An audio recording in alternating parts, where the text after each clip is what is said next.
नमस्कार दोस्तों, जैसे कि हमारी चर्चा अभी चल रही है 7 चक्रों पे और कुंडलिनी पर। मित्रों, जैसा कि इसका आधार चक्कर जो मूलाधार चक्कर है उसके बारे में आपको पहले मैं अच्छी तरह से जानकारी दे चुका हूँ।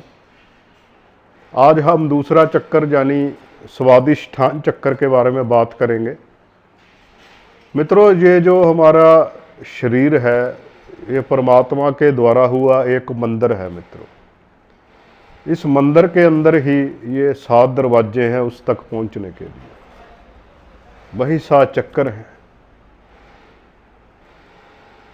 हालांकि हम आज इतने कर्म कांडों में उलझ गए हैं कि हम जो आंतरिक ज्ञान है जो हमारे ऋषि मुनियों ने हमें उस परम तक जोड़ने की कोशिश की है उसको भूल चुके हैं। हमारा जो लक्ष्य है वो तो यही है कि हम जो आवागमन है उससे छूट जाए।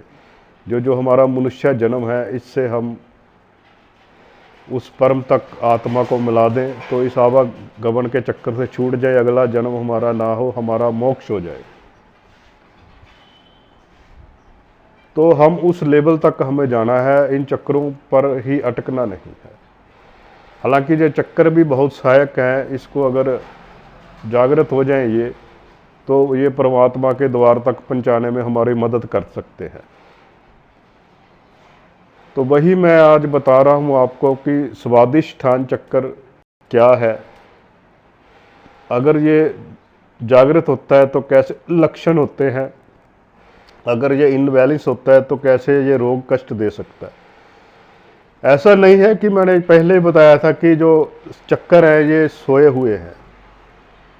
ये चक्कर हमारे भौतिक शरीर से भी जुड़े हुए होते हैं, वो बहुत ही कम अवस्था में एक्टिव है। जब ये जागृत हो जाते हैं, जितने ये ज़्यादा स्पिन करेंगे उतनी ही ज़्यादा ये ऊर्जा देना शुरू कर देते हैं। स्वादिष्ठान चक्कर जैसे सब यानी अपना स्थान यानी अपना स्वभाव जो मूल रूप से हमारे पास है उसको ये दर्शाता है। ये मूलाधार चक्कर से ऊपर और नाभि से 2 इंच नीचे लगभग ये चक्कर स्थापित होता है। 6 पंखड़ियों वाला ये चक्कर है। इसका रंग जैसे संतरा आपने देखा होगा उसी टाइप का इसका कलर होता है, या थोड़ा जो गेरुआ कलर कह सकते हैं इसको। मित्रों, ये चक्कर उसी तरह से है जैसे सूर्य निकलने से सूर्यमुखी के फूल खिल उठते हैं, और जैसे ही हम इन चक्करों पे थोड़ा ध्यान जाता है तो ये एक्टिव होना शुरू हो जाते हैं। अभी तो क्या कि हम जिस चीज़ पर भी ध्यान देते हैं वो चीज़ एक्टिव हो जाती है, और जिस चीज़ की हमें ज़रूरत नहीं समझते, ध्यान नहीं देते, वो चीज़ प्राय वो हमें लाभ देना बंद कर देती है। जहाँ तक कि हमें तभी सिर का ख्याल आता है जब सिर के अंदर हमारे दर्द होता है, नहीं तो हमें यह भी ख्याल नहीं होता कि हमारा सिर भी है, हेड भी है, नहीं तो हम बेहोशी के अंदर ही जी रहे हैं। इसी तरह ये चक्कर है, जब थोड़ा सा इन पे ध्यान दोगे तो जैसे ये अभी मुरझाए हुए हैं तो ये खिलना शुरू हो जाएंगे। मित्रों, जो स्वादिष्ठान चक्कर है ये नाभि से लगभग 2 इंच नीचे है। 6 पंखड़ियों वाला ये फूल है, संतरे की तरह ये कलर होता है इसका। इस चक्कर के साथ हमारी भावनाएं जुड़ी हुई हैं। सैक्रल चक्र भी इसको कहा जाता है, यानी जो हमारे सेक्स के केंद्र हैं वो भी इस चक्कर से जुड़े हुए हैं। प्रजनन क्रियाएं भी इस चक्कर से जुड़ी हुई हैं। हमारा जो वीर्य है वो इस चक्कर में स्थापित है, और जो स्त्री का रज है वो भी इस चक्कर से देखा जाता है। जो ये शक्ति है इसको जैसे हम अगर रूप दे दें, काम शक्ति कह दें, अगर हम इसको ऊपर उठाते हैं तो ये परमात्मा के द्वार तक हमें ले जाती है। अगर ये नीचे बहती है तो ये संसार में फैलाव करने में मदद करती है। जैसे ये हम संतान को जन्म देते हैं या निचले स्तर पर संसार भौतिक स्तर पर, ये दो तरह से काम करती है। अगर इसको जितना ऊपर वो उठाते जाओगे उतना ही ये आपको मदद करेगी उस परम के द्वार तक ले जाने में। इसीलिए जब हम कहते हैं कि काम, लोभ, मोह, अहंकार ये खत्म हो जाने चाहिए, तो ये भी गलत है, क्योंकि इसकी मात्रा भी बहुत सीमित रहनी चाहिए, तभी हमारा शरीर कार्य कर सकेगा। मान लो अगर ये शक्ति ही खत्म हो जाए तो फिर हमारा शरीर भी खत्म। तो ये समझने की बातें हैं मित्रों। जो ये चक्कर होता है स्वादिष्ठान, ये जल तत्व का चक्कर है। जितना भी शरीर के अंदर हमारे जल है, यही चक्कर जो है उसको कंट्रोल करता है। आपने, जैसे मैंने पहले भी बता चुका हूं कि आपने देखा होगा कि विष्णु भगवान जी शेषनाग की सैया पर समुद्र के बीचों बीच लेटे हुए हैं और माता लक्ष्मी उनके पांव दबा रही है।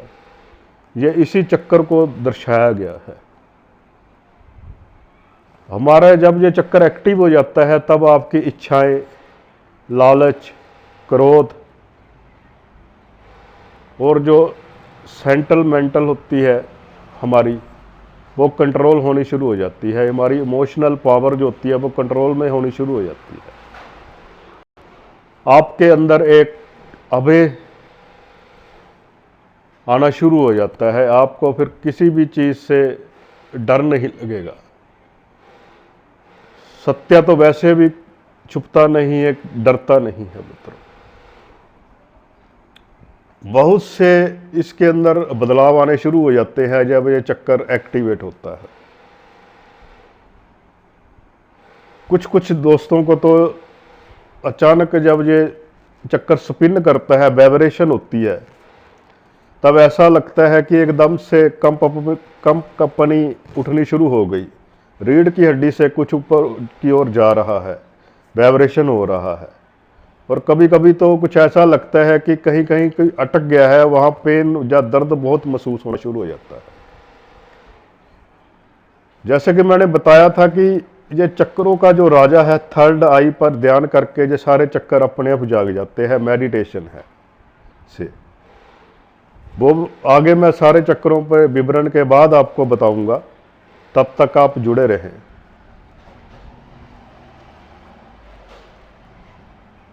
जो हमारी सुषुम्ना नाड़ी होती है, सुषुम्ना नाड़ी, इसके अंदर जैसे सीमन होता है, और जो ईड़ा और पिंगला होती है, जो दोनों के अंदर बाजुएं चलती हैं। जब तीनों का संगम होता है, इस थर्ड आइज को त्रिवेणी स्थान भी कहा जाता है। इस त्रिवेणी के अंदर जाके ये रास्ता निकलता है उस परम तक जाने का। ये सारे चक्कर जो इसके नीचे हैं वो सहायता करते हैं हमें उस मार्ग को,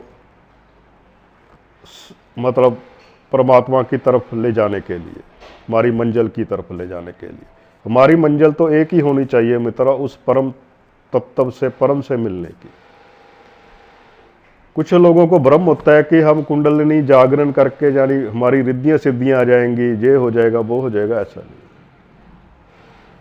जैसे कि भौतिक रूप से इसको समझे तो हमारे शरीर के अंदर जो ऑर्गन है, जैसे किडनी हो गई, हमारी आंतें हो गई, इस चक्कर से कंट्रोल होती है।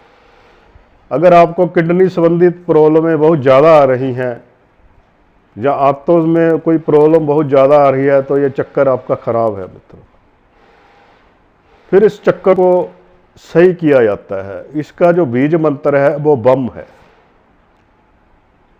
बा ऊपर बिंदी और बम हो जाता है। जैसे कि जल स्थान है, यहाँ अपान वायु का स्थान भी है। यहाँ जब हमारा मूलाधार चक्कर के बाद ये चक्कर जागता है तो दोनों की शक्तियां यहाँ समाहित होती हैं। मूलाधार चक्कर के अंदर जो हमारे पिछले जन्मों के कर्म लेके आए हैं वो होते हैं। और इस चक्कर के अंदर चेतन मन होता है हमारा, जो हमारे संस्कार होते हैं, उसके द्वारा जो हमने आगे कार्य करना होता है वो ये चक्कर से निर्धारित होता है। इससे हमारी क्रिएटिविटी बढ़ती है। अगर ये चक्कर हमें एक्टिविटी ज़्यादा इसकी मतलब हम कर लेते हैं, तो उससे आप ऐसे ऐसे कल्पना कर सकते हो कि आप सोच भी नहीं सकते।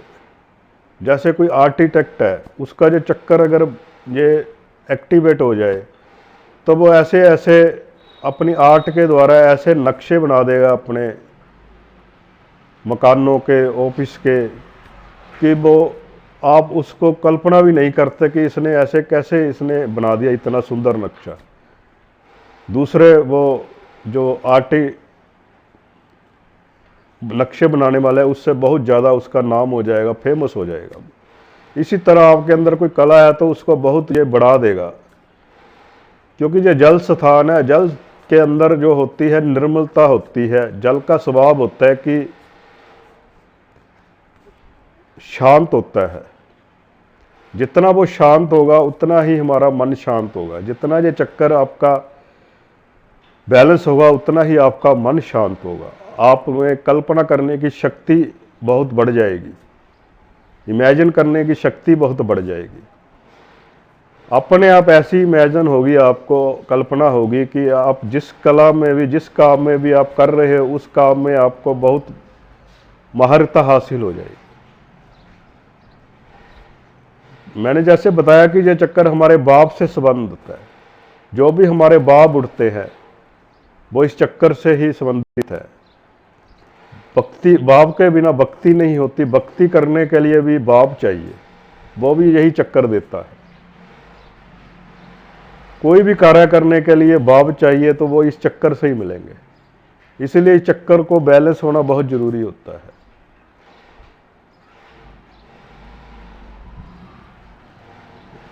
तो मित्रों, अगर आपको इस चक्कर से रिलेटिव कोई भी समस्या आ रही है, जैसे आपका क्रोध बहुत आ रहा है, स्वभाव चिड़चिड़ा है, थोड़ी सी जरा जरा सी बात पे इमोशन हो जाते हो, या कोई मानसिक परेशानियां हो रही हैं, तो सबसे पहले